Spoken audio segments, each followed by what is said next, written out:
Vale, Luis, pues cuando quieras. Pues nada, esta jornada de formación de formadores que queremos hacer en temas de alimentación y sostenible, pues lo queremos hacer porque desde el ayuntamiento llevamos mucho tiempo trabajando en este sentido, ¿no? En una estrategia de alimentación saludable y sostenible que nace con la firma de un pacto, el Pacto de Milán, en el 2015, y en el que nos ponemos a trabajar un poco más en conjunto en el Ayuntamiento de Madrid de lo que lo hacíamos hasta ahora. Si bien es verdad que antes de 2015 ya se estaba trabajando en temas de alimentación saludable y sostenible en el ayuntamiento, estaba un poco desorganizado o organizado solo en cada una de las áreas o unidades de trabajo. El Pacto de Milán, para los que no lo conozcáis, porque afortunadamente veo caras muy conocidas de nuestro departamento o de departamentos con los que trabajamos mucho, pero venís gente de fuera que no sé el grado de conocimiento que tenéis. Entonces, os introduzco un poco. El Pacto de Milán es un pacto firmado por distintas ciudades, muchísimas a lo largo y ancho del mundo, que nació en Milán, pero con la idea de generar un sistema de alimentación en las ciudades que pudiera dar dietas sostenibles a todo el mundo, que tuvieran alimentación, que pudiera haber sistemas agroalimentarios que pudieran llegar a todos, que hubiera comercio de cercanía, que se pudieran reciclar los residuos, etcétera, etcétera. Por supuesto, casi todas las ciudades ya lo iban haciendo desde anteriormente, pero era mejor hacer una estrategia sistemática para poder llegar a ese objetivo común. En el Ayuntamiento de Madrid se han hecho muchas cosas, desde los huertos urbanos, los huertos escolares, desde Madrid Salud con el proyecto ALAS para temas de alimentación saludable y deporte. En comercio han hecho mucho trabajo con temas, ¿verdad? Que el teléfono siempre suena en el momento menos adecuado. En el comercio, con el tema de mercado local y de los mercados municipales para comprar con el carrito sin menos plástico y con más cercanía. Muchísimas cosas. Con Acierta con la Orgánica, que ese proyecto de tener un cubo, un quinto contenedor en el Ayuntamiento de Madrid para recoger esos residuos orgánicos y poderlos compostar o hacer biogás en Valdemín Gómez para poder reciclar y seguir con el ciclo de la materia orgánica. Pero para todos esos, nosotros lo que hemos visto desde el Ayuntamiento de Madrid es que necesitamos educación, educación ambiental, porque de nada vale tener una buena normativa, de nada vale tener las mejores o de las mejores instalaciones de tratamiento de basura que tenemos en Madrid si luego no se segrega la materia orgánica para poderla llevar a esa alta tecnología para producir lo que queremos producir, con buen compost o buen biogás para nuestras calefacciones. Y esa educación ambiental muchas veces es una pieza fundamental.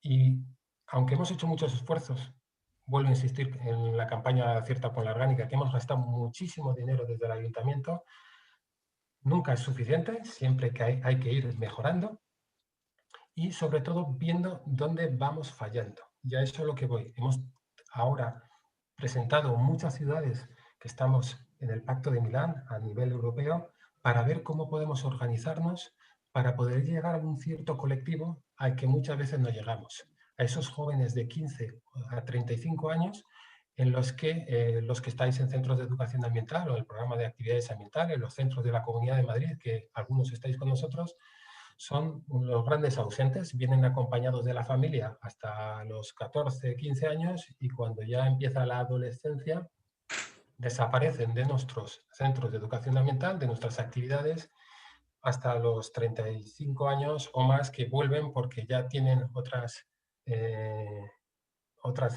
intereses, a lo mejor porque tienen que acompañar a sus hijos a los centros. ¿Cómo llegar a esos? Porque muchas veces esas personas no entran a través de esos centros de educación ambiental, no entran a través de la propaganda típica o la publicidad que hacemos del ayuntamiento, cómo llegar hasta ellos. Entonces hemos creado un proyecto europeo que se llama The Art Food Way, que no sé si puedo compartir página un momentito para que veáis solo el logo, ¿no? Virginia, Águeda, no puedo compartirla para que... Bueno, pues si no, lo cuento igual, que no... Compartir pantalla, ¿no? Os lo cuento, es un proyecto europeo que lo que es innovador en cómo buscar la posibilidad de llegar hasta esos jóvenes, de informarles, de formarles y sobre todo de habilitarles para que cambien sus hábitos y hagan cambiar a sus compañeros. Sobre todo compañeros y compañeras, porque sobre todo lo que estamos viendo en este sistema innovador, lo que se pone peso es que sean los propios jóvenes los que formados y sensibilizados puedan llegar a hacer las pequeñas campañas de comunicación de boca a boca, entre pares, para poder convencer a los jóvenes de su alrededor, a través de estos pequeños líderes, del cambio necesario que tenemos que dar en nuestra alimentación para que sea más sostenible, que sea más saludable y para que podamos mitigar un poco el posible cambio climático que vamos a tener si no cambiamos. Y por eso, como queríamos ser un poco, necesitamos esa formación de formadores para empezar a encauzar a esos jóvenes, para poder encontrar cuál es lo que les interesa, para ver cómo poder llegar hasta ellos, no con mi vocabulario y con mi pinta ahí canoso, con este aspecto que tengo así un poco de quijotesco, con este hablar un poco antiguo, que no digo que mola un mazo, o en plan de que yo solo que no utilizo TikTok ni Instagram, ver qué fórmulas podemos llegar hasta ello, con qué estrategias, porque si no se nos van a quedar fuera y vamos a dar la formación siempre a los mismos, que es lo que no queremos llegar. Y lo hemos abierto, esta formación de formadores, no solo a nuestros educadores ambientales de nuestros centros y de nuestros programas de huertos escolares, de huertos urbanos, de educar hoy por un Madrid más sostenible, sino que hemos abierto también para que entre la gente de los centros de educación ambiental de la Comunidad de Madrid, porque entendemos que los temas de medio ambiente no entienden fronteras y mucho menos las fronteras cercanas, y a los coordinadores de juventud del Departamento de Juventud del Ayuntamiento de Madrid. Y qué mejor que hacerlo con dos personas como las que tenemos aquí, Virginia y Águeda, que tienen mucha experiencia, que ya nos sorprendieron hace unas semanas en un encuentro que tuvimos en red, en Educar Hoy por un Madrid más sostenible, dando una charla a profesores y profesoras de nuestros centros de Educar Hoy, en la que nos gustó tanto que dijimos, esto lo tenemos que repetir con nuestros educadores ambientales del resto de los servicios y abrirlo, porque es muy importante para poder empezar. Tienen mucha experiencia en estos temas, sobre todo os indico una pequeñita que es la que nos atrajo en un primer momento, que han llevado con el Ayuntamiento de Madrid la nueva incorporación de 12 escuelas infantiles, de educación infantil, en las que se trabaja con la alimentación saludable y sostenible, en las que el 70%, creo recordar, de la alimentación por contrato, porque la contratación administrativa ya la podemos hacer obligando a determinadas cuestiones, se hace con productos agroecológicos y una pequeña parte también con comercio justo. Nos contaron toda la dinámica que han tenido que utilizar para trabajar con ellos y yo creo que va a ser espectacular la formación que nos van a dar, que va a ser muy motivadora y nos va a valer para que en los siguientes 3 años de proyecto podamos involucrar a los jóvenes en este tema tan interesante como es la alimentación y el cambio climático. Y así que os dejo con ellas, perdonad la chapa, pero era importante verla. Hasta luego. Muchas gracias, Luis. Gracias por la presentación y por la introducción. Bueno, buenos días a todos y a todas. Muchísimas gracias por estar aquí, que sabemos que, bueno, que sois personas muy ocupadas, pero que estando aquí demostráis que esto os interesa, ¿no? Que es importante. Y bueno, antes de nada queremos presentarnos. Empiezo yo, que es el burro adelante, dicen. Soy Virginia, soy miembro del Departamento de Educación para el Desarrollo de CERAI, y mi compañera Águeda. Águeda, ¿quieres presentarte tú? A ver, que me quito. que hace mi ordenador un poco de ruidito de fondo. Yo soy Águeda Ferriz. Bueno, ya varias nos hemos visto las caras en cositas anteriores. Soy socia de Garúa, aunque ahora mismo estoy en el proyecto este de escuelas infantiles que mencionaba Luis. Bueno, pues de compañera de CERAI, estoy en nómina de CERAI ahora mismo, soy parte del equipo de CERAI, junto a Virginia, ¿no? Con este proyectito que, bueno, no sé si lo conocéis todo el mundo, pero solamente apuntar, ¿no? Que esto es un pequeño proyecto que CERAI presentó al ayuntamiento para acompañar a las últimas 12 escuelas que se abrieron, bueno, casi la última, porque luego se han abierto 2 más. Pero en 2019 se abrieron 12 escuelas infantiles de la red municipal. Todas las anteriores han tenido algún tipo de apoyo, de acompañamiento para hacer bueno, pues cambios en el tema alimentario, porque ya habían salido los pliegos, como ha indicado Luis, con una serie de pautas de obligatorio cumplimiento, bueno, pues relacionadas con calidad de alimentos y con ingredientes y tal. Pero además de esas pautas de obligado cumplimiento, había más cosas, o sea, las escuelas se han metido a revisar sus menús, a hacerlos más equilibrados, a hacer menús de temporada y empezar a cocinar con verduras de invierno en invierno y con verduras, ¿no? de calor, de meses de huerta, digamos, de calor, de huerta de verano, en los meses que hay huerta de verano. Bueno, una serie de cambios, bueno, pues, que nos parecen bastante relevantes.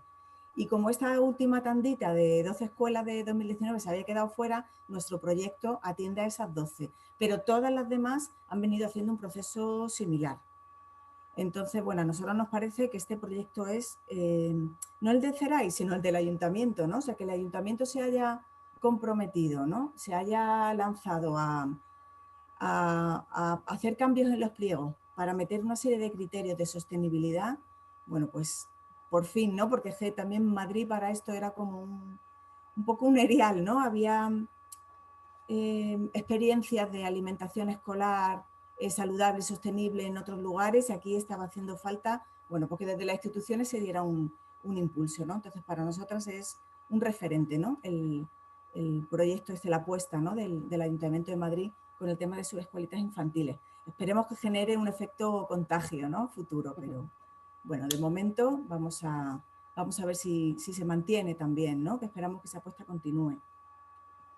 Así bueno, que nada, pues... ay, perdona, Águeda. Nada, Águeda y yo somos las personas que vamos a dar la formación.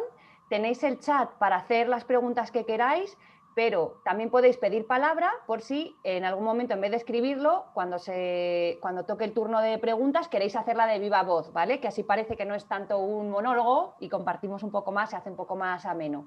También hemos compartido por el chat una lista de asistencia, ¿vale? Simplemente pinchando en el clic os lleva a la lista. Si alguno, ya veo que algunas y algunos ya la habéis rellenado. Si alguno no lo habéis hecho todavía, por fin, en el chat encontráis el link. Y deciros también que Ana ha compartido, por si queréis más información, los que no lo tengáis, del proyecto Dear Food Wave, tenéis los links del blog en el chat, ¿vale? Que lo ha dejado Ana. Y nada, os comentamos, vamos a hacer durante la mañana 3 bloques, 3 presentaciones, y vamos a hacer una pausa de 15 minutos entre cada una, ¿vale? Para que refresquéis un poco y no se haga muy pesado. Vamos a empezar por la primera, que la voy a ir compartiendo. Águeda, ¿puedes darme permiso para compartir pantalla? Pero si tú estás de co-host, Ajá. ¿tienes que poder? No puedo. Ajá, qué bueno.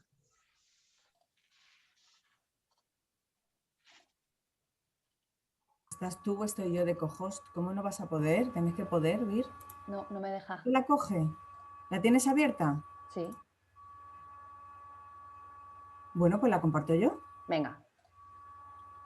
A ver.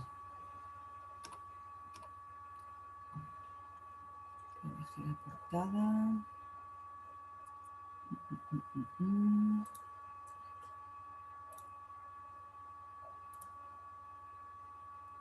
Ahí. A ver, estoy compartiendo yo, ¿no? Perfecto, sí. Voy a quitar el chat de en medio. Y dejo esto aquí. Muy chiquitito. Solo a ti, ¿vale? Vale, estupendo. Todo el mundo ve, ¿no? La diapositiva.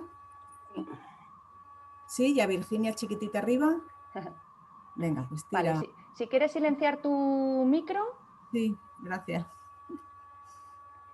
Bueno, pues como os decía Luis, dentro del proyecto Foodwave estamos haciendo esta formación para formadores en alimentación sostenible y cambio climático orientado a esa población que veíamos, bueno, pues que nos cuesta llegar, ¿no? ¿Pasamos?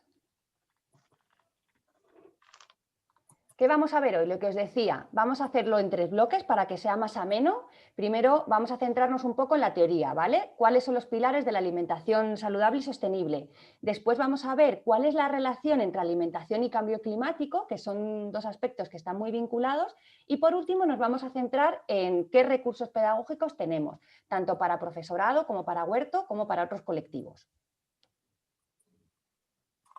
Esta es la primera parte, empezamos con los pilares. Bueno, pues tenemos 4 pilares que a simple vista parecen muy sencillos, pero que generalmente no seguimos. Y estos son equilibrio, proximidad, temporada y, bueno, algo que la gente se suele quedar como ecología, nosotros lo vamos a llamar agroecología. Luego explicamos por qué. Alimentación equilibrada. Es uno de los pilares y algo que tendríamos que tener, bueno, que seguir a rajatabla, ¿no? Un equilibrio en la alimentación. ¿Por qué normalmente no lo seguimos? Porque nuestros platos están descompensados. No sabemos qué cantidad de cada nutriente hay que meter en nuestro plato. ¿Por qué? Bueno, pues porque cuando hablamos de nutrientes es muy complicado, ¿no? Tener esos conocimientos de hidratos de carbono, proteínas, pero gracias a la Universidad de Harvard tenemos una herramienta muy sencilla que podemos utilizar en nuestro día a día y también como formadores, ¿no? Que se llama el plato de Harvard. No sé si lo conocéis, pero yo lo voy a explicar para que veáis lo sencillo que es y lo útil que puede llegar a ser, ya os digo, tanto para nosotros mismos para comer como para nuestra actividad, ¿no? Este plato o esta imagen, esta herramienta, podemos pensar que es nuestro plato. Y nuestro plato tiene que estar dividido en 4. En la parte de la izquierda, esa parte verde y esa parte roja hace un 50% y tendría que estar lleno de verduras, priorizando de verduras y frutas, priorizando las verduras, ¿vale? Bueno, son hortalizas, pero ya se ha quedado con el nombre de verduras, que serían solo las verdes, ¿no? Pero las englobamos todas en un lenguaje cotidiano como verduras. Entonces, nuestro 50% del plato tiene que estar lleno de verduras y frutas. Es verdad que las frutas generalmente las dejamos fuera, las dejamos como postre, pero bueno, si os es más fácil pensar en ese 50% como todo verduras. ¿Qué nos queda? Nos queda la parte de la derecha, que dividimos a la vez en 2, por lo que nos queda 25 y 25. Nos queda un 25% que deberíamos de llenar con lo que ahí pone cereales integrales, yo lo llamo granos inteligentes. ¿Por qué? Porque son tan inteligentes que nos nutren y nos dan fibra, aparte de energía. ¿Cuáles son estos granos inteligentes? Los integrales. ¿Por qué? Porque los granos, los cereales o pseudocereales que estamos acostumbrados a tomar están refinados. Al estar refinados, esa fibra y esos nutrientes extra pues se han quedado fuera, ¿no? Por eso es importante tomar integral. Integral no significa que estemos a dieta, sino que tenemos un aporte extra, lo que os decía, de nutrientes y de fibra. ¿Por qué digo granos y no digo cereales?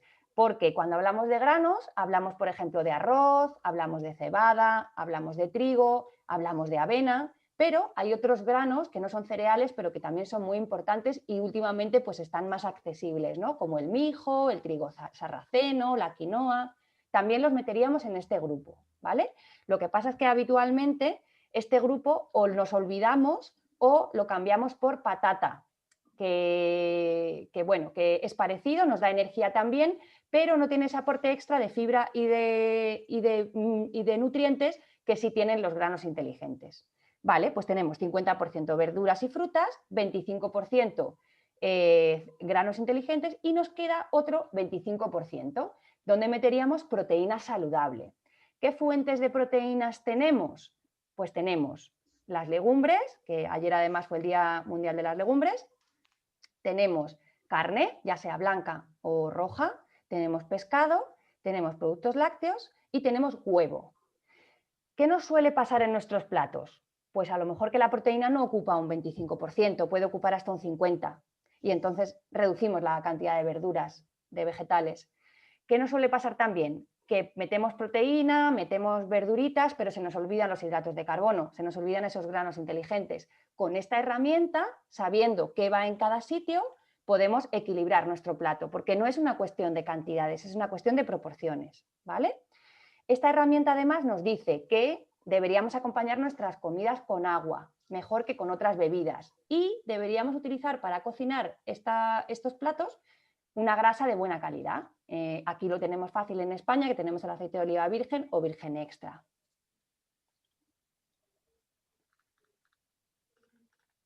Vale, pues para otra herramienta igual de útil que la del plato para equilibrar nuestra alimentación sería esta infografía de la guía Pequeños cambios para comer mejor, de la GenCat, que es muy sencillita, pero nos da mucha información, ¿no? Se llama Más cambiará o menos. Es una especie de semáforo que nos indica qué deberíamos de tomar más. Deberíamos de tomar más frutas y hortalizas, más legumbres, más frutos secos y además hacer vida activa, más vida activa, que bueno, que cada vez somos más sedentarios, y vida social, que se ha visto que es un componente muy importante también.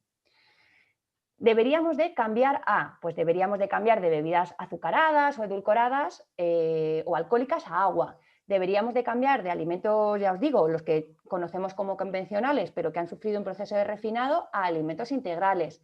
Deberíamos de cambiar de otro tipo de grasas, como nata, como mantequilla, como margarina, a aceite de oliva virgen o virgen extra. Y también sería importante cambiar de alimentos kilométricos y de alimentos de fuera de temporada a alimentos de temporada y proximidad. Y luego, para mí, la parte más importante, que es la que, bueno, hacer la de la izquierda y la del centro está bien, pero la de la derecha es fundamental, menos. ¿Qué deberíamos de tomar menos? Menos sal, porque con 5 gramos diarios estaríamos llegando al límite y en España casi lo duplicamos. Menos azúcar, porque con 25 gramos llegaríamos al tope recomendado diario de que nos marca la Organización Mundial de la Salud y estamos triplicándolo. Deberíamos reducir la carne roja y procesada por aquello que nos dice la OMS de su potencial cancerígeno y deberíamos reducir también los alimentos ultraprocesados, que son aquellos que ya no reconocemos de tanto que se han procesado. ¿Y por qué estos alimentos? Porque si nos fijamos en el etiquetado, son alimentos que llevan mucha azúcar y mucha sal, aparte de grasas de mala calidad, ¿vale? Yo lo llamo los 3 componentes críticos de la alimentación: la sal, el azúcar y la grasa de mala calidad.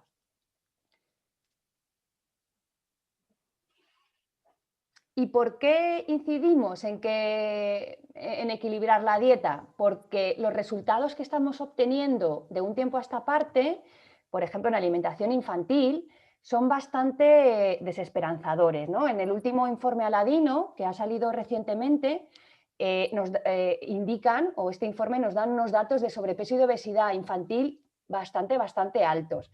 Esto es un problema porque la obesidad infantil genera otras enfermedades asociadas, como por ejemplo cosas que podemos no llegar a pensar, como pueden ser problemas en los huesos, ¿no? Problemas de espalda, dolor muscular, bullying y este tipo de rechazo social, ¿no? Todo esto y otras más, como enfermedades que sí que tenemos asociadas, como la diabetes tipo 2 o enfermedades cardiovasculares, están muy asociadas al desarrollo de obesidad infantil. Y además, los niños y niñas que sufren obesidad son más propensos de sufrir obesidad en su etapa futura, ¿no? En su etapa adulta. Además, esta alimentación que veíamos antes, que había que reducir ultraprocesados, que son alimentos que están muy procesados y es verdad que son bastante asequibles, pues vemos aquí en este informe que hay un componente muy fuerte social y económico que está relacionado con el desarrollo de esta obesidad y este sobrepeso, ¿no?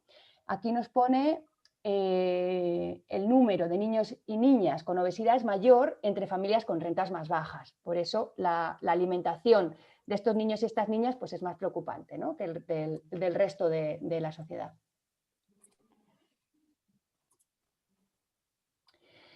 Hay un panel que se llama la Comisión Lancet. Lancet es una prestigiosa revista divulgativa Y bueno, pues se reunió un panel de expertos y sacaron un informe para ver cómo estaba la alimentación a nivel mundial, ¿no? ¿Y qué vieron? Pues que si pensamos en este redondito, ¿no? Este redondito naranja como los límites de la salud, pues vemos que en cuanto a consumo de carne y consumo de lo que llamamos almidones, que podemos pensar en patata o boniato, pero sobre todo patata, bueno, pues nos pasamos con creces, ¿no? Como veis aquí, pues llegan casi al 300%. Sin embargo, hay otros alimentos en nuestra dieta que no llegan, ¿no? No llegan, que consumimos muy, muy poco, como por ejemplo los cereales, sobre todo los integrales. ¿Qué conclusión podemos sacar? Porque entiendo que, bueno, que este informe, si tenéis mucho interés, os lo vamos a dejar en bibliografía, pero por haceros un resumen rápido, pues nos dice que deberíamos de disminuir, como veíamos antes, ¿no? La cantidad de carne roja de producción intensiva y la cantidad de azúcares y almidones. Ya os digo que no es necesario dejar de comer carne, pero sí es necesario empezar a comer mejor carne. Y si quitamos algo, ¿qué hacemos? ¿Dejamos de comer? No, vamos a sustituirlo, vamos a tener ese plan B que nos ayude a fijar un cambio. ¿Por qué lo sustituimos? Pues por carne de producción extensiva y o por fuente de proteínas de buena calidad, como son las legumbres, ¿no? Que os comentaba que ayer fue el Día Mundial, pues las legumbres tienen esa parte de proteína, que es verdad que es incompleta, pero que podemos completar con cereal. Casi todos juntando legumbre y juntando cereal vamos a tener proteína completa y además no hace falta hacerlo en el mismo plato, aunque aquí sí que os hemos dejado algunos ejemplos para hacerlo en el mismo plato, ¿no? Como por ejemplo garbanzos con cuscús, lentejas con arroz o alubias rojas a la montañesa. Receta que a lo mejor conocéis o a lo mejor no, porque es verdad que como ya no cocinamos recetas tradicionales, pues se pierden, pero os vamos a dejar también la receta en la bibliografía por si queréis ver de qué se trata, que están muy ricas. O también, bueno, elaboraciones un poco más modernas, no tan tradicionales, pero que también están sirviendo para introducir legumbre, como la hamburguesa de tofu y avena, ¿no? O hamburguesa de garbanzos y avena. Más sobre las legumbres, somos muy fans de las legumbres. Os dejamos aquí una infografía de la FAO, podéis encontrar estas y otras junto con la que os vayamos a enseñar en la siguiente diapositiva sobre los beneficios que tienen, porque en cuanto a la salud, yo creo que es importante recalcar lo buenos que son en cuanto a su aporte de fibra, la poca grasa que aportan, ¿no? Como si lo comparamos con otras fuentes de proteína, como por ejemplo la carne, que siempre están, o los lácteos, que están muy asociados a grasa. En la legumbre la ventaja que tenemos es que la grasa que aportan es baja, ¿no? Como os decía, esa cantidad de fibra, minerales y vitaminas, minerales como el hierro, por ejemplo, o el calcio, y vitaminas como las del grupo B. Sé que salen chiquitito, pero igual, como os dejaremos la referencia, podéis ver esas infografías que son muy interesantes. También tenemos la de legumbre y cambio climático, porque igual que son buenas para la salud, también son buenas para el clima, ¿no? Vosotros lo sabéis. Pero si esto, de repente, esta pequeña presentación, habéis notado como agobio, ¿no? Y habéis dicho, vale, pero ¿yo por dónde empiezo? Bueno, pues la próxima vez que estéis comprando en el súper, delante del lineal, con un montón de productos envasados, como está esta chica, sin saber qué elegir, y os pueden llamar, bueno, pues los colores, etcétera, no sabiendo muy bien qué hacer, madre mía, con lo que me ha hecho Virginia, ¿ahora qué hago? Vale, pues ¿qué tenéis que hacer? Directamente cambiar, ir al lineal de las frutas y las verduras a aquello que no tiene etiqueta y así es como vais a acertar, ¿vale? Como veíamos en esas pequeñas guías de equilibrio, lo suyo es intentar comer lo más fresco posible y así es como vamos a conseguir equilibrar la alimentación o empezar con nuestros cambios en la alimentación sin agobiarnos, ¿vale? Y bueno, otro consejo que os tengo que dar fundamental: cuando compréis frescos, pues tenemos que estar preparados para meternos en la cocina, ¿no? Porque sin esa cultura culinaria y sin esa práctica, pues es complicado llegar a tener una alimentación sana. Por lo tanto, priorizar alimentos frescos a aquellos que estén envasados y sobre todo los que están muy procesados, tienen mucha cantidad de sal, mucha cantidad de azúcar, y cocinar siempre que podáis, ¿vale? Otro de los pilares fundamentales aparte del equilibrio, es la proximidad. Y esto está relacionado con la salud, pero sobre todo con la sostenibilidad. Sabéis perfectamente, ¿no?, las ventajas que tiene el consumir local, tanto para la salud como para, como para el medio ambiente. Consumir local en cuanto a medio ambiente significa evitar traer productos de lugares lejanos y fomentar la economía local también, ¿no?, con nuestros agricultores y agricultoras, que además en España tenemos una calidad y una variedad increíbles. Pero si seguís, bueno, si queréis, si os veis que en el tema de la alimentación, tanto de equilibrio como proximidad, necesitáis como más, bueno, necesitáis una guía práctica, os recomiendo estos dos libros de un compañero nutricionista que se llama Aitor Sánchez, que son Mi dieta cojea y Mi dieta ya no cojea, que me parece que son útiles para hacer este cambio progresivo a alimentación saludable, sostenible e incluir la proximidad. ¿Cuál es una buena forma de alimentarnos con productos o con alimentos de proximidad dentro de las opciones que tenemos? Pues una de las más punteras y una de las que más se está extendiendo afortunadamente son los grupos de consumo. Supongo que los conoceréis, pero por si acaso no, os cuento que es una venta directa desde el agricultor o la agricultora sin intermediarios. Esto abarata costes y además nos ofrece mejores precios.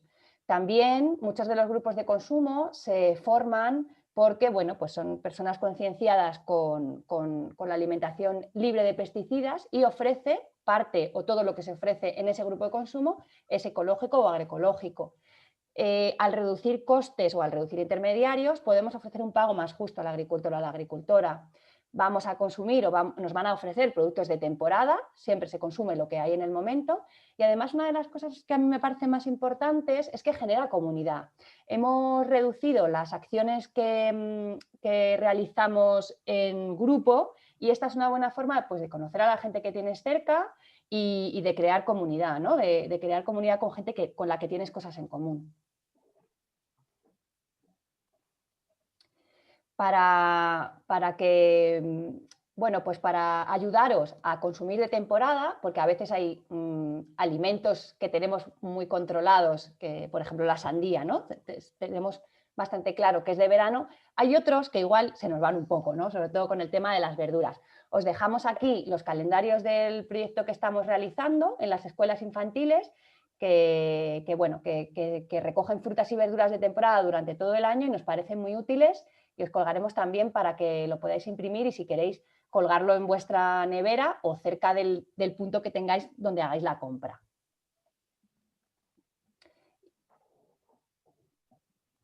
Y comentaros también que en cuanto a nutrición, la temporada significa más nutrientes. ¿Por qué? Porque los alimentos casi todos se recogen en su punto óptimo de maduración y eso hace que se hayan desarrollado la cantidad máxima de nutrientes.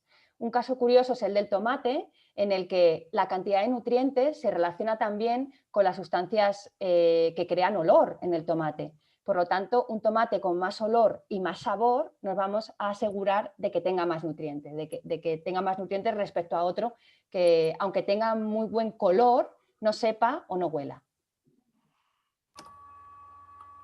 Vale, pues aquí cojo yo el relevo a Virginia y os hablo del último pilar, ¿no?, o el último criterio, digamos, que tenemos que tener en cuenta, ¿no?, para hacer nuestra dieta más saludable y más sostenible. A mí siempre me gusta recalcar que si has hecho tu alimentación más equilibrada, es decir, estás metiendo más verduras, más frutas, más legumbres y estás sacando proteína animal, si estás comprando de proximidad, si estás comprando de temporada, ya tienes una dieta más sostenible y más saludable, ¿vale? Este último pilar, el tema de la alimentación ecológica o agroecológica, que se relaciona también, ¿no?, con, bueno, pues el grupo de consumo, ¿no?, que mencionaba antes Virginia, ¿no? Bueno, pues esto añade un plus, ¿no?, porque evidentemente estamos dejando nuestro dinero en manos de personas o de empresas que están apostando por otra manera de producir alimentos y sabemos que es súper necesario y además urgente que seamos capaces de producir alimentos de otra manera, ¿no? Que no la manera convencional. Ay.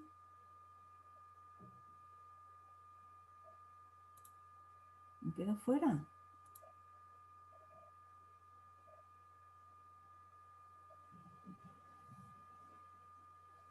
Águeda, se te ve bien. Se ¿Ya ve he tu vuelto? pantalla. Se ve tu pantalla, sí.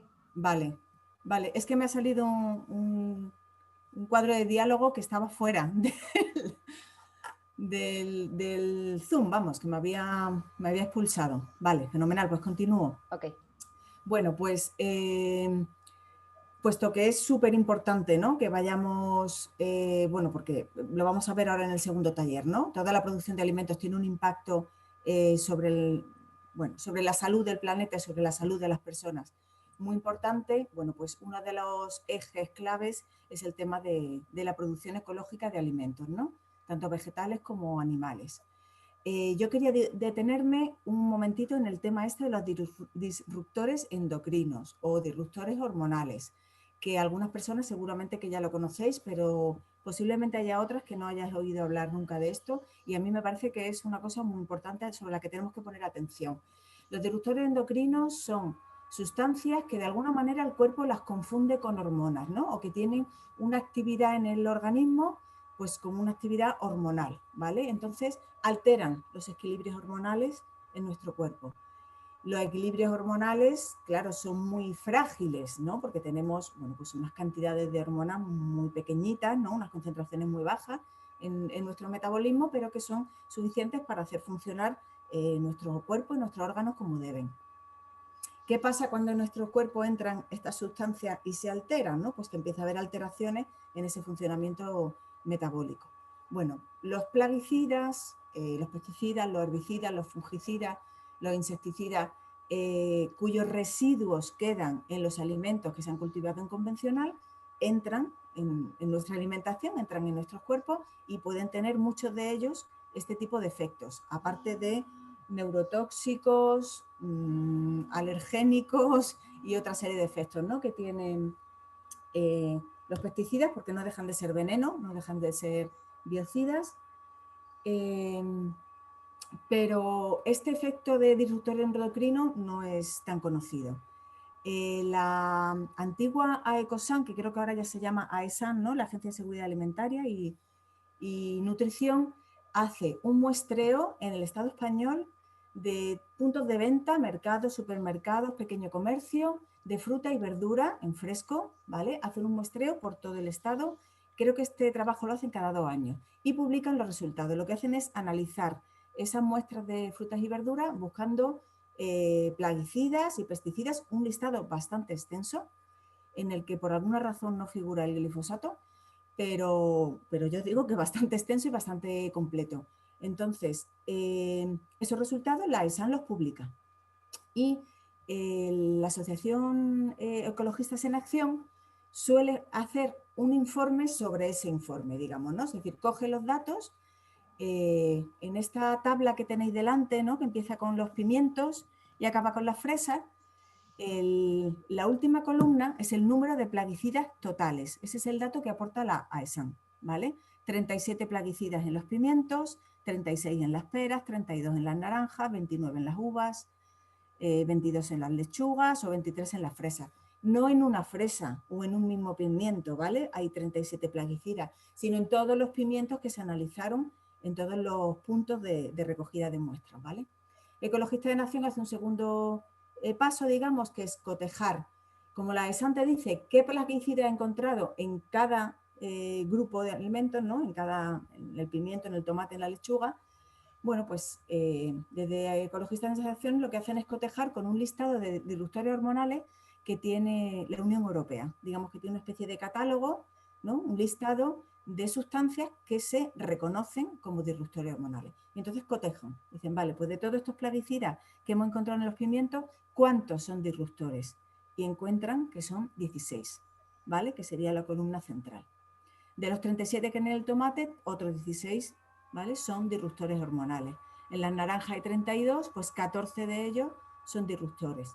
Y así, ¿vale? Hasta abajo. Tenemos una lista, un top 10, digamos, ¿no?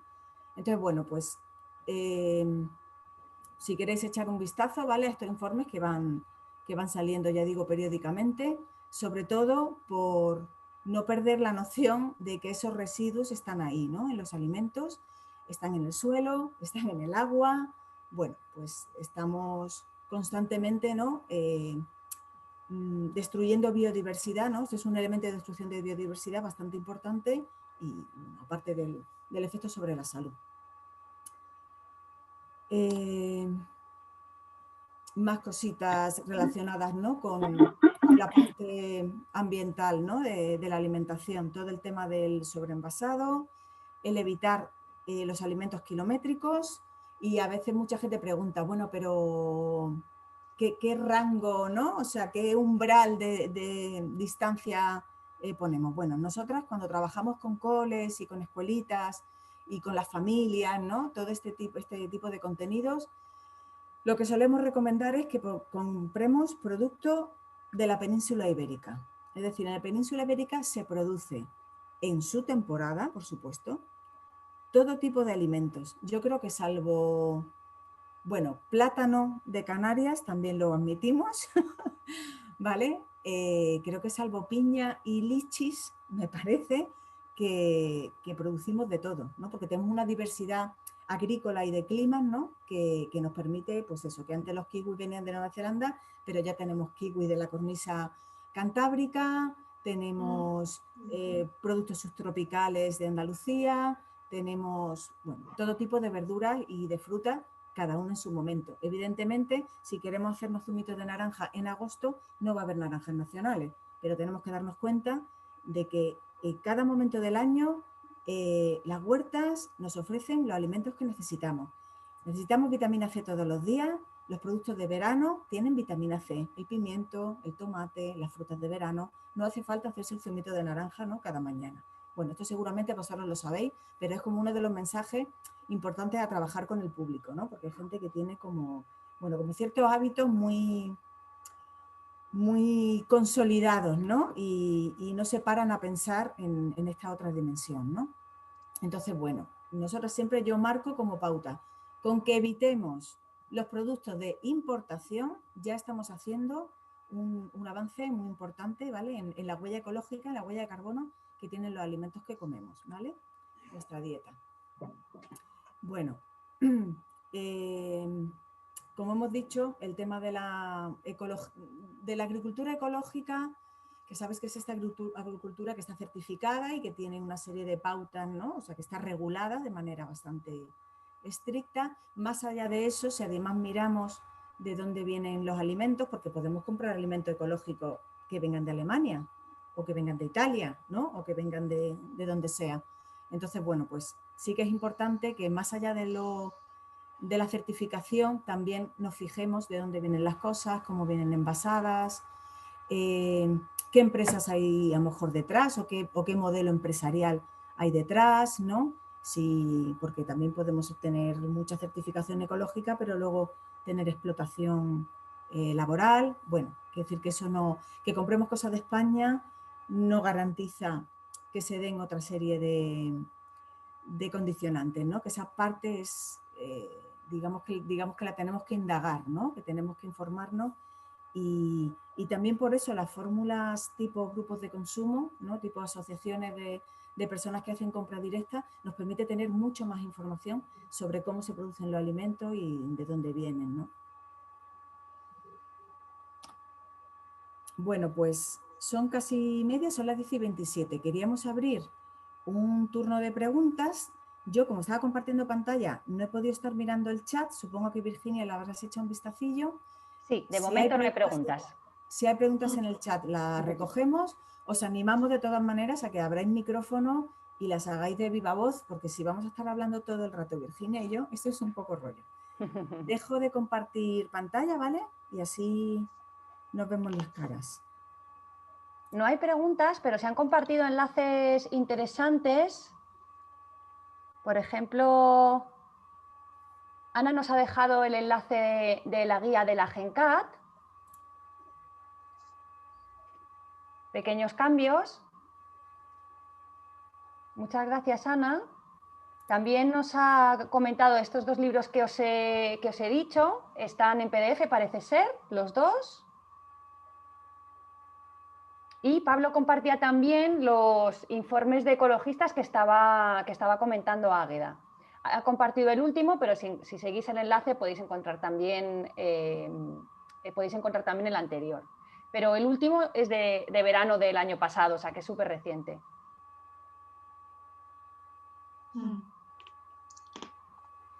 Esta primera sesión la queríamos hacer así bastante ligera, bueno, para no empezar excesivamente fuerte, y sí que queríamos dejar este ratillo por si os surgían dudas de alguno de los pilares o comentarios que queráis hacer, pues si ya los teníais claros, si los seguís, si no, cuál es el que más os cuesta.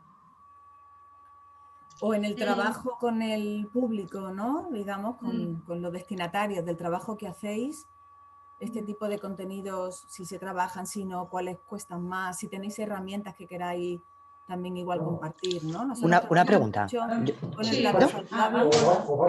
Sí, voy a dar turno a María. Voy a dar turno a María y luego a Nines, ¿vale? Vale, muy bien.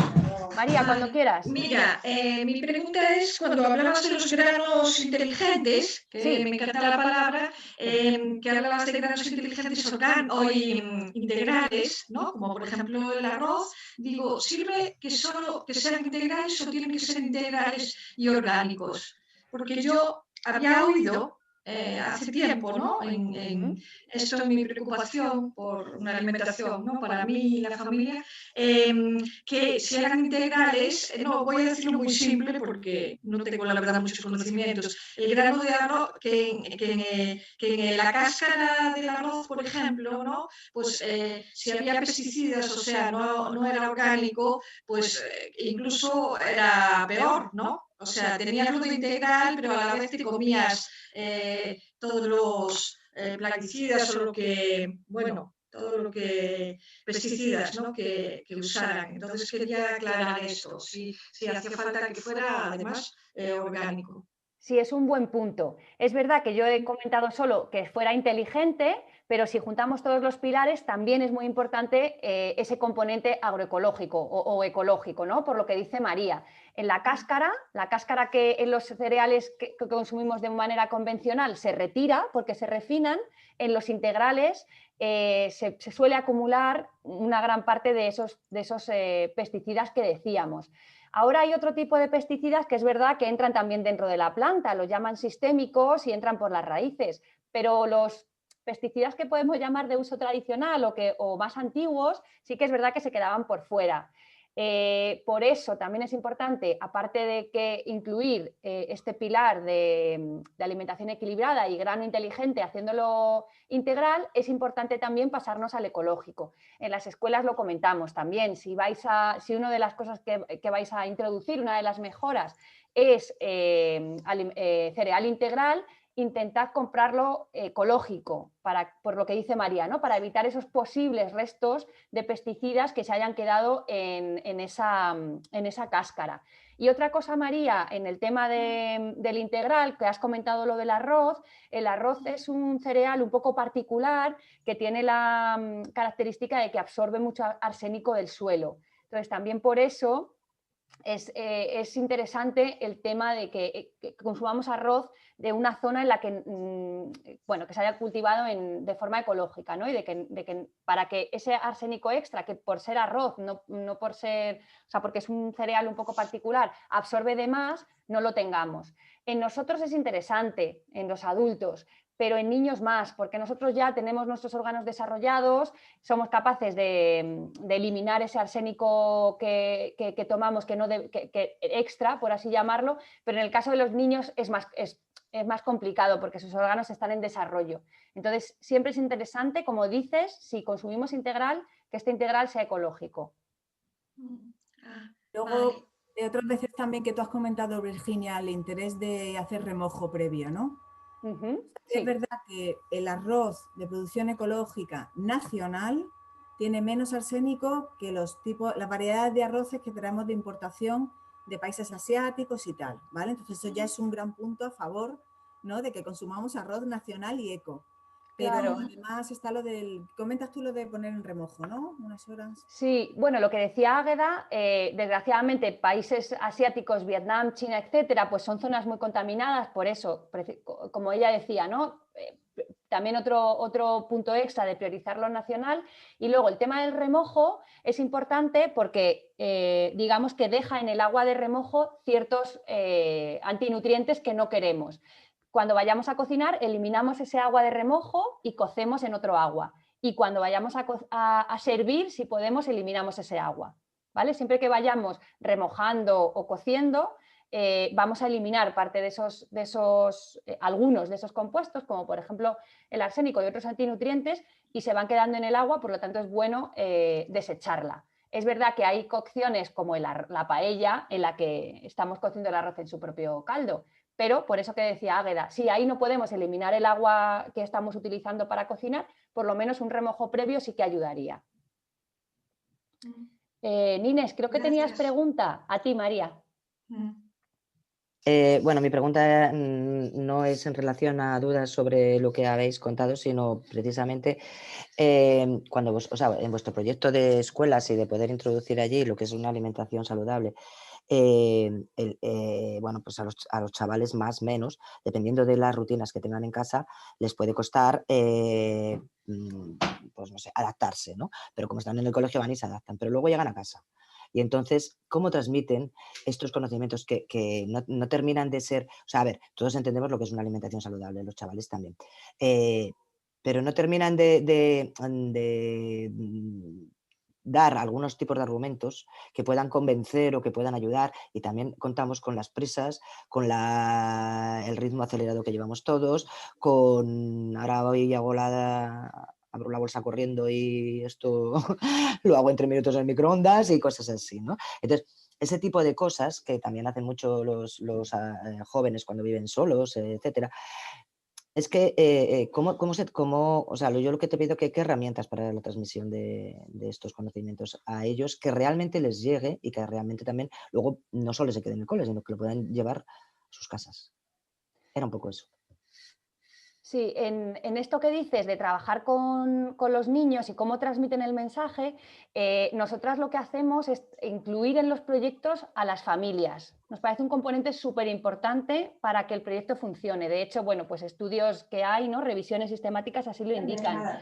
Incluir a la familia dentro del proyecto que estés relacionando, que estés realizando es fundamental para que ese proyecto tenga éxito. Por lo que tú dices, es verdad que hay gente que trabaja la teoría de abajo arriba, ¿no? Este bottom-up que llaman, de que si tú trabajas con los niños y las niñas, luego se transmiten el mensaje a los padres. Pero es verdad que esto falla porque si son los padres los que van a comprar y es lógico que sean ellos los que vayan, al final es un referente para ellos y son los que están mostrándoles cuáles son los hábitos que tienen en cada familia. Entonces, el incorporar a las familias me parece súper importante, concienciarlas y sensibilizarlas. En el caso de los jóvenes, vamos a ver luego en la parte de recursos algunos, porque es verdad que de repente se independizan, viven solos y ahí empieza un mundo nuevo, ¿no? Ya no tenemos a mamá o a la abuela que nos haga de cocinar o a papá, y entonces, bueno, pues no tenemos rutinas instauradas, no sabemos cocinar porque no nos lo han transmitido como sí transmitían nuestras abuelas a nuestras madres, y de repente pues nos encontramos en un sistema que tampoco nos informa lo suficiente. ¿Y qué hacemos? Pues lo que tú dices, las prisas, comida procesada y microondas. Yo quería añadir una cosa, y es verdad que cuando trabajas con niños y niñas es muy interesante cómo ellos luego, ¿no?, pueden ir llevando ese mensaje a las casas, pero que la escuela infantil en la que nosotros estamos trabajando son la etapa 0-3, ¿vale? 0-3 añitos, son muy, muy pequeñitos. Muy pequeñitos. Por eso nosotros tenemos actividades directamente con los papás y las mamás, porque los pequeños no son capaces de argumentar. Evidentemente. Vale, muchas gracias. Pero igual con los mayores, ¿no? O sea, claro, nosotras es verdad que el proyecto es de infantil, pero igual con los mayores pasa lo mismo, ¿no? Que es muy interesante cómo ellos transmiten a las familias, y es verdad que muchas veces hay familias que cuentan, pues vaya lección que nos ha dado, pero no es suficiente, porque al final pues los hábitos y rutinas que ya están instaurados en la familia son los que priman frente a cosas a conocimientos nuevos que se puedan traer del cole, ¿no? o de proyectos que vayamos realizando. Bueno, pues Gracias. son las 10:38. Teníamos previsto acabar a las 10:40. Tenemos un par de minutitos. No veo preguntas en el chat. O nos hemos explicado muy bien. O lo que hemos contado Rocío. lo sabíais. Venga, vamos. Mira, Águeda, Rocío tiene una pregunta. Sí, bueno, no es exactamente una pregunta, simplemente una pequeña indicación, porque me parece importante señalar que cuando hablamos de producción agroecológica, en muchos casos no es sencillo conseguir alimentos de proximidad agroecológica.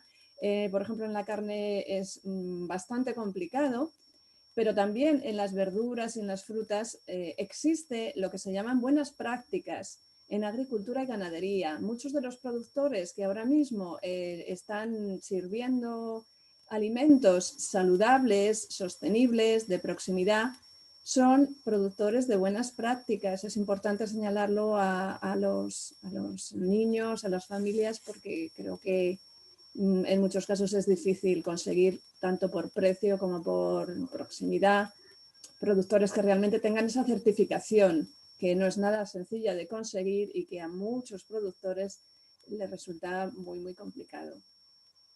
Sí, por eso gracias, Rocío. Por eso nos gustaba, queríamos incluiros en la opción del grupo de consumo, porque es verdad que es como una herramienta más. Bueno, es algo que ha surgido por lo que dice Rocío, ¿no? Que es verdad que el precio es un hándicap para muchas familias. Por lo tanto, esos grupos de consumo en los que hay un contacto directo con el agricultor, en el que le conocemos, que tenemos la oportunidad de incluso visitar su huerta y saber cómo realiza los cultivos, nos parece un buen método y cada vez más accesible para tener opción de consumir esta alimentación agroecológica. También hay proyectos interesantes,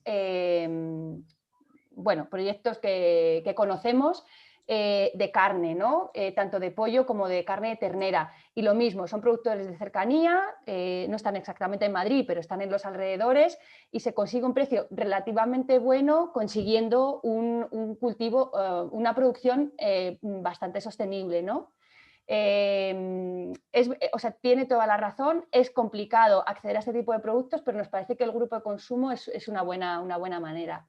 Y sobre todo porque lo suelen formar gente que está muy concienciada, que tiene mucha trayectoria, e incluso algunos se ofrecen a ayudar a crear otros grupos de consumo, ¿no? Si en tu barrio o en tu trabajo no lo hay. Yo os quería comentar una cosita porque el otro día estuve en una conferencia de la ONU y un tan John Conneby, que era un inglés que es catedrático en Australia, había hecho un estudio muy interesante, longitudinal, a lo largo de 25 años o algo así, sobre el tema de la comida como vínculo social. No viene mucho a cuento, pero es un poco en la dirección de lo que decía Inés, ¿no? O sea, hace como una revisión histórica de que siempre ha sido un poco ritual, ceremonia, a lo largo de todas las culturas, los griegos, el cristianismo, etcétera, y decía que los beneficios de comer en grupo, o sea, en familia o en grupo, que son enormes, sobre todo para los niños, que había un incremento de autoestima, de resiliencia, de rendimiento escolar, de prevención de conductas de riesgo, prevención de obesidad, etcétera. Entonces, lo que él decía es que ahora se come más y porque comemos más solos, y que es muy importante no solo ya para el tema de prevención de obesidad y todo eso, porque por lo visto cuando estás hablando pasan esos 20 minutos que te sube la tasa de azúcar y entonces comes más despacio y te saturas antes, digamos, de comida, sino también por todo el proceso, compartir el proceso de planificar, de compra, abastecimiento, de preparación, etcétera, que todo eso para él era importantísimo respecto al tema de lo saludable, no de lo sostenible, ¿no? Digamos, pero en el tema de lo saludable la importancia del grupo. Nada más ese comentario. Se llama el estudio Food, Culture, Health. Yo quería comentar... Os pongo el enlace. Sí. Otra cosita que también referencia un poco, bueno, no sé si tiene mucho que ver, pero con todo el trabajo que habéis hecho, que me parece tan importante en las escuelas infantiles, de empezar esto desde la base, ¿no? Y porque yo hay algo que tengo siempre muy presente, que es la memoria emocional, ¿no? Y creo que la alimentación tiene una memoria emocional gigante. Voy a poner un ejemplo sencillo, ¿no? Como por ejemplo yo misma, ¿no? Que puedo decir ahora, quiero un flan, imaginaros, ¿no? Entonces, pero a lo mejor de pequeña me hacían un flan con flanín, todo lo conocemos, con polvos o lo que sea. Pues a mí me das el mejor flan del mundo con 28 huevos y no sé qué y tal, y lo tomo, pero no lo quiero tanto como el mío de flanín que tomaba de pequeña, ¿no? Entonces, si creamos esos vínculos, que el tuyo de pequeña sea ya el de huevo y el bueno, vamos a entrecomillar esto, de mayor que va a ser esto, ¿no? Sí, y María, te voy a hacer una relación parecida, pero a la inversa. Trabajamos mucho con las educadoras, porque en infantil son ellas las que están con los niños a la hora de comer. Los problemas con la comida que hayan podido tener de pequeñas. Yo siempre les pregunto, ¿alguna vez hay algo que te hayan obligado a comer y que te hayan puesto en el plato y te hayan dicho en la comida, si no te lo comes en la cena, o que te hayan intentado embutir con la cuchara? Y todos reconocen, o sea, van directamente a esa parte del cerebro, unas acelgas, unas lentejas, hay algo que reconocen, ¿no? Enseguida les hace clic, algo que no soportan porque de pequeño les obligaron a comer. Entonces, ese vínculo les hace que sea complicado para ellas servir ese plato en las escuelas. Y esto que comenta la OMS ahora, que le pone mucho énfasis en la alimentación perceptiva, que es como percibir qué necesitan los niños y que ellos perciben lo que nosotros les transmitimos, es muy importante, ¿no? Si yo voy a servir un plato de lentejas y pongo mala cara, pues mi niño, ¿no? Los niños que tengo en clase, las niñas, van a poner mala cara también y van a pensar, uy, si mi educadora pone mala cara, yo no me lo como. Y esto está pasando, ¿no? Entonces, la importancia de, vamos a llamarlo, los sesgos que tenemos ¿no? respecto a la alimentación que llevamos con nosotros en nuestra mochila y que afectan a la hora de estar con los chavales, los niños y las niñas. Sí. Y bueno, y después solo comentar, bueno, me parece que estoy hablando bastante, pero bueno, comentar también que a veces es difícil, porque tienes que tener mucho conocimiento, digo yo ahora, madre mía, tengo que hacer un estudio para saber, igual que habéis hablado del arroz, de cada una de las cosas que compro, ¿no? Y entonces en Madrid, ¿no? Que vamos, los que vivimos en Madrid han abierto un lugar que a mí me parece muy interesante, que se llama La Osa, bueno, que me parece que ya tienes un gran supermercado, ¿no? Ecológico y todo eso, que compra a los productores directamente, con todas estas premisas de kilómetro cero, que estudian cada uno de los alimentos por profesionales y todo eso, y que podemos a lo mejor ir ahí. Bueno, ir ahí o a otro, ojalá haya muchos. Este es un modelo, creo que viene de Nueva York o de otros sitios que ya tienen mucho éxito desde los años 70.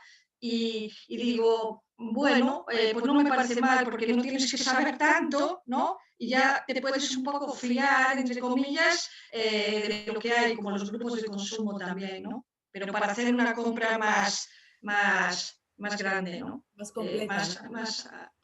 También. Más completa, sí, porque tiene más completa, pero ellos ya han hecho el trabajo de filtrar, ¿no? Sí, sí, eso es. Entonces me parece un modelo vamos, estupendo, que ojalá hubiera casi en todos los distritos, ¿no? O algo. Sí. Como modelo. Bueno, pues vamos cerrando, no hay nada nuevo en el chat. Son -4 pasadas. Volvemos, tenemos previsto arrancar de nuevo a -5. ¿Nos vamos a en punto, Virginia, o qué? Bueno, yo creo que podemos ir a seguir con el horario. Vale. Y luego ya si hace falta hacer la segunda pausa un poco más larga, la hacemos. Vale, pues a -5 volvemos. Nosotros vamos a detener la grabación ahora en la pausa y luego reiniciaremos, ¿vale? Así que quien prefiera tener la cámara, ¿vale?, apagada, que sepáis que seguiremos grabando. Pues hasta ahora entonces. Nos vemos a -5. Gracias. De acuerdo, gracias. Gracias.